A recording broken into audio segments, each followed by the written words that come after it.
Welcome back to my channel. 2023-এ ফুচকার প্যান্ডেল করে কিন্তু বেহালা নতুন দল বিশাল ফেমাস হয়ে গেছিল। তো এই বছর এখানে কি থিম হচ্ছে এবং কতদূর কাজ এগুলো সেটাই দেখাবো বলে আজকে চলে এসেছি বেহালা নতুন দলে। তো প্রথমেই আমি যে ঢুকছি রাস্তাটা দিয়ে সেই জায়গাটা তোমাদেরকে দেখাই। এই হচ্ছে এন্ট্রির রাস্তাটা। পুরো রাস্তাটা দেখতে পাচ্ছ এইভাবে বেতের কিন্তু কাজ করা হয়েছে এবং ওপরে এইগুলো দেখতে যেন হচ্ছে ঠিক একটা গাছের মতো। আর পুরো রোডটা এইভাবে কি সুন্দরভাবে সাজানো হয়েছে। লাইটিংটা হওয়ার পর কিন্তু এটা একটা দারুণ রূপ নেবে। এই হচ্ছে এন্ট্রি পয়েন্টটা। এবার আমি ভিতরে ঢুকছি এবং ভিতরে ঢোকার সাথে সাথেই দেখো তোমাদেরকে দেখাই এই পুরো জায়গাটাকে কিন্তু এইভাবে সাজানো হয়েছে। আমি তোমাদেরকে একদম ক্লোজলি দেখাবো। এগুলো কিন্তু ঠিক শিউলি ফুলের মতো লাগছে।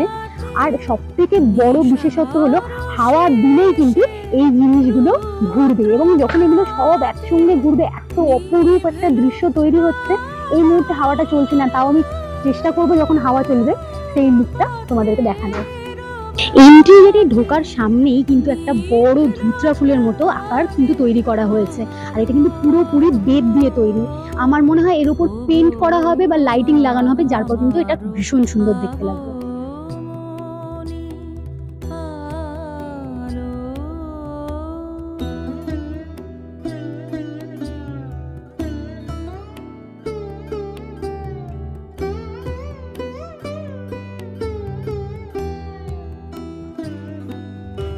এখানে দেখো প্রচুর কিন্তু এইরকম একটা জিনিস স্ট্রাকচার টাইপের তৈরি করা হচ্ছে। এখানে কিন্তু অনেক এরকম তৈরি করে রাখা হয়েছে। দেখো ওখানে কাজ কিন্তু অলরেডি চলছে। এগুলো কিন্তু পুরোপুরি লোহার এবং তার উপরে কিন্তু পেন্ট করা হয়েছে। এই জিনিসগুলোকে এই যে ওপর এরিয়াটা রয়েছে এখানে কিন্তু হ্যাং করা হবে। আমি জানি না ঠিক ওনারা কিভাবে বলছেন, বাট এটা হয়ে যাবার পরেই একমাত্র বোঝানো সম্ভব সেগুলো কিভাবে ঝোলানো হবে।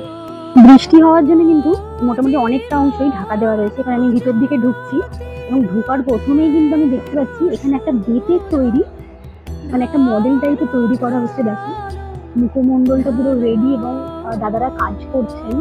তোমাদেরকে ক্লোজ করে দেখাই।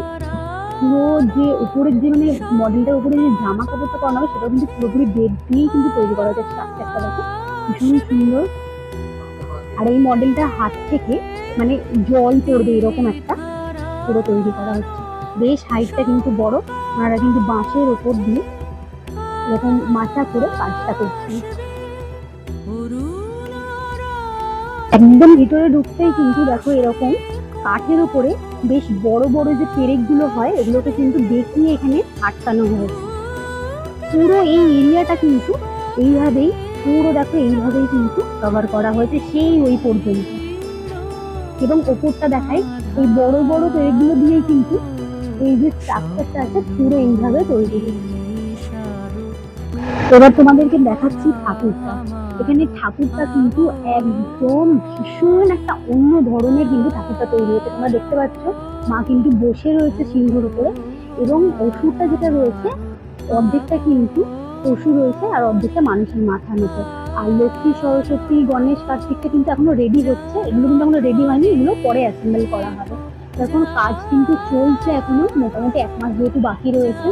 আর মায়ের মুখটাও কিন্তু সম্পূর্ণ ভিন্ন রকমের। মাথার যে চুলের স্টাইলটা তোমরা দেখতে পাচ্ছ সে কিন্তু দেখো একটা আগুনের মতো আকার দেওয়া হয়েছে। আর শাড়ি বা বাকি গয়না এগুলোও কিন্তু মাটির ওপরেই পুরোপুরি তৈরি করা হচ্ছে।